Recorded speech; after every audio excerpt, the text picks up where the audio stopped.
Bonjour les amis, eh bien c'est vendredi, nous nous retrouvons pour la dernière de la semaine et la dernière de notre série sur la confiance, comment grandir dans la confiance, comment vivre dans la confiance. Nous avons démarré lundi et puis les 3 jours suivants, nous avons découvert tous les obstacles qui pouvaient nous habiter et qui nous empêchent de vivre dans cette confiance, comme la peur, l'incrédulité, le doute, la méfiance. Alors aujourd'hui, eh bien, nous allons voir pourquoi nous ne pouvons pas ne pas être dans la confiance. Parce que nous sommes enfants de Dieu. Et nous allons faire ensemble une plongée dans l'Écriture pour découvrir ce que Dieu dit de nous et quels sont ces versets magnifiques qui peuvent nous remplir le cœur et nous assurer que nous sommes des enfants bien-aimés du Père et qu'il veut nous combler. Par exemple, dans le livre de Jérémie, nous entendons ce verset magnifique. Je mettrai toutes les références comme d'habitude au bas, sur les commentaires. D'un amour éternel, je t'ai aimé. D'un amour éternel, je t'ai aimé. Avant de te façonner dans le sein maternel, je te connaissais. Avant que tu ne sortes de son ventre, je t'ai consacré. Une autre dans Isaïe, le Seigneur m'a appelé dès le sein maternel, dès les entrailles maternelles, il a prononcé mon nom. Et puis, dans l'Épître aux Éphésiens, saint Paul déclare, il nous a choisis depuis toute éternité. Eh bien, ces 4 versets nous révèlent ce que nous sommes dans le plan de Dieu. Nous pourrions en trouver d'autres. Nous allons en voir d'autres d'ailleurs. Ce que nous sommes dans le plan de Dieu, dans son cœur, depuis toute éternité. Il a pour nous un amour d'élection. C'est cet amour d'élection qui repose sur chacun de nous. Parce qu'il n'est pas lointain, parce qu'il n'est pas indifférent à qui nous sommes, à ce que nous sommes et à ce que nous faisons.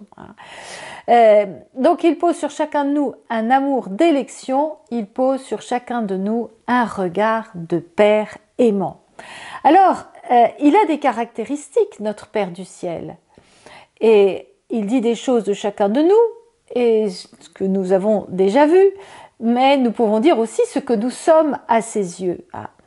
Nous pouvons dire, eh bien, tu m'as choisi. Je suis choisi par toi, à la suite du verset de l'Épître aux Éphésiens où il est écrit « Il nous a choisis depuis toute éternité ».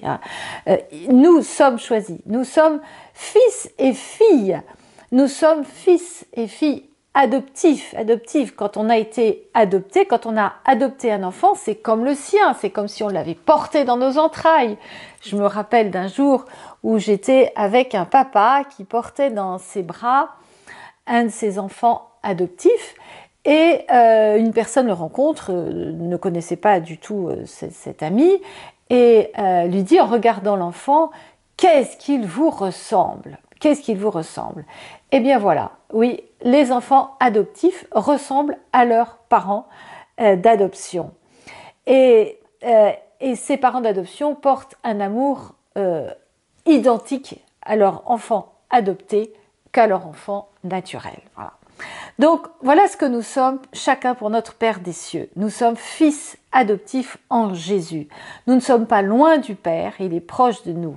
Et nous pouvons dire, en nous appuyant sur le verset d'Éphésiens 2, « Je suis son ouvrage » ou bien, comme saint Paul le dit dans 1 Corinthiens, « Je suis le temple du Saint-Esprit ». Il m'a choisi aussi pour être ambassadeur du Christ. Il dit aussi de moi que je suis son héritier, donc j'ai part à l'héritage céleste. Je suis aussi un parfum d'agréable odeur, donc je suis appelé à émaner les fragrances du ciel sur la terre. Et puis je suis déjà ressuscité en Christ, assis dans les lieux célestes. Voilà un certain nombre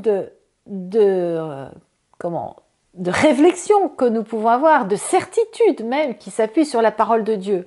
J'aime beaucoup aussi dans le psaume 102, 103, quand il est écrit « Il nous couronne d'amour et de tendresse ». Il me couronne d'amour et de tendresse. Vous pouvez relire ce psaume magnifique et dans un autre psaume, il est écrit qu'il nous couronne de gloire et de splendeur.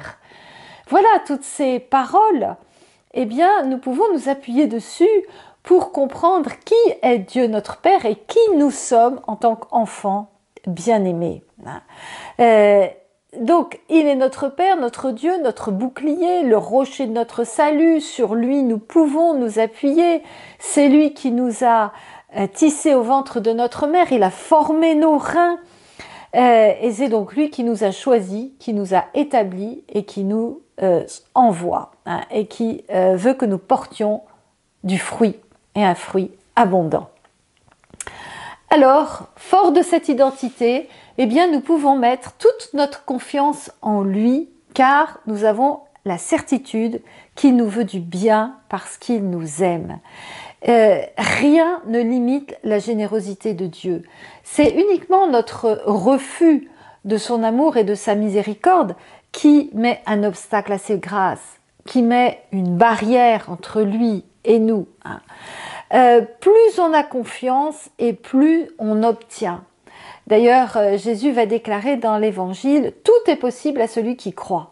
Et ça, cette parole de Jésus, il l'a dite au père d'un enfant démoniaque qui était venu demander la guérison de son fils. Et donc, l'homme s'écrie « Je crois, viens en aide à mon manque de foi ». Eh bien, tout est possible à celui qui croit, dit Jésus. La confiance, c'est donc la foi active. Faire confiance, c'est être certain que Jésus est présent, qu'il est attentif, qu'il m'écoute, qu'il veut le meilleur pour nous.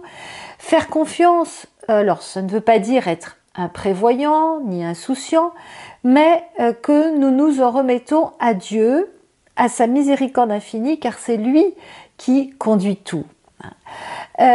Exercer la confiance veut dire aussi se décentrer de soi, lâcher prise, s'appuyer sur Dieu seul, en excluant toute assurance, toute exigence purement humaine. Exercer la confiance, ça veut dire aussi décharger dans son cœur toutes nos difficultés, toutes nos souffrances, et s'en remettre à lui. Lui sait ce qui est bon pour nous. Tout concourt au bien de ceux qui aiment Dieu, nous dit Jésus encore. Dans la parole, c'est Saint Paul, plus exactement, qui nous le dit, tout concourt au bien de ceux qui aiment Dieu. Même si, dans le moment présent, on ne voit pas le bien. Mais c'est avec le recul, une fois que le temps est passé, où on se dit, je suis passé par là, ça a été dur, j'ai souffert, mais en fait, si je suis arrivée ici, c'est parce que Dieu ne m'a pas lâché, et moi je ne l'ai pas lâché non plus. Mais évidemment que Dieu ne m'a pas lâché. Et évidemment qu'il a, dans cette difficulté que j'ai traversée dans le passé, eh bien, il était là pour m'accompagner. Et si je suis ce que je suis aujourd'hui, c'est bien parce qu'il était là à ce moment-là. Alors, vivre la confiance en Dieu devient donc le fondement de toute notre vie et de notre joie. Dans le psaume, nous pouvons lire « Nous attendons notre vie du Seigneur, il est pour nous un appui, un bouclier. La joie de notre cœur vient de lui, notre confiance est dans son nom très saint. » Et donc, eh bien, nous pouvons du coup le louer. La confiance en Dieu est inébranlable si elle est humble. Il ne s'agit pas, pour avoir confiance, de méconnaître l'action dans le monde des puissances mauvaises qui prétendent le dominer. Ce n'est pas non plus méconnaître que nous sommes pécheurs, mais c'est de nous en remettre à lui complètement, à sa toute-puissance et à sa miséricorde. Alors, dans le petit journal de Sainte Faustine, nous voyons beaucoup d'entretiens entre Jésus et Sainte Faustine qui parlent justement de la confiance. Il encourage la confiance et il promet une surabondance de grâce à ceux qui demandent avec confiance.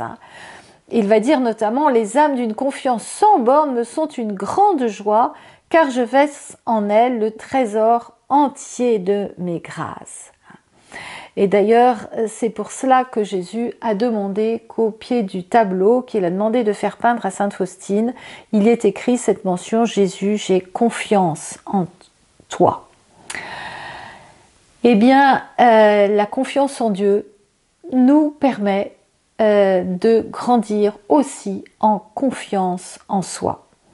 Pour avoir confiance en soi, il faut comprendre ce qu'est son amour et la valeur que nous sommes en tant qu'enfants de Dieu. Et Jésus nous dit: quand mon enfant comprend qui je suis, quand mon enfant comprend quelle est son identité, sa confiance en lui augmente. Sa confiance ne provient pas de ses performances, de ses compétences, de ses admirateurs, mais de moi, car elle est solidement construite sur le rocher. Elle nécessite de guérir de toutes les blessures reçues dans l'enfance et au cours de la vie. C'est moi qui guéris les cœurs affligés et qui console.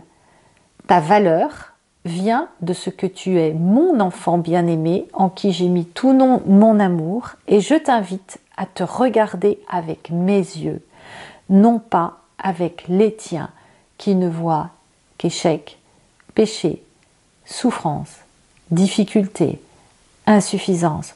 Ce n'est pas ton péché qui te définit, ce n'est pas le jugement des autres qui te définit, ce ne sont pas les mensonges que les autres te font porter ou ont prononcé sur toi qui te définissent, c'est mon amour pour toi, dit le Seigneur. Voilà. Eh bien, gardons ces paroles comme un trésor pour notre journée et prions ensemble. Seigneur Jésus, je te bénis, je te rends grâce pour tout ce que tu as donné à mon frère, ma sœur pendant cette semaine, tout ce que tu lui as révélé de toi, de l'avoir invité pendant toute cette semaine à se tourner vers toi avec confiance. Je te remercie, Seigneur, de l'avoir choisi, de l'avoir appelé, de l'avoir baigné dans ton amour depuis toute éternité. Je te rends grâce, Seigneur. Seigneur Jésus, je te demande de venir remplir de ton Saint-Esprit ma sœur, mon frère qui écoute, qui suit cette émission en ce moment. Je te demande de la bénir en ton nom et de lui accorder beaucoup de grâce. Donne-lui cette grâce d'approfondir toujours davantage combien tu es un Père aimant et qu'elle peut mettre toute sa confiance en toi. Merci Seigneur, béni sois-tu, gloire à toi. Voilà, chers frères et sœurs, eh bien notre semaine se termine. Je vous donne rendez-vous cet après-midi à 14h30 pour un temps à l'écoute de Sainte Faustine, à 15h pour la méditation de la Passion et à 15h30 un temps d'intercession pour ceux qui souffrent avec les frères et sœurs de la communauté des serviteurs de la miséricorde. Et puis à lundi pour une nouvelle série, lundi 7h30. Bon week-end et à bientôt, sois bénis.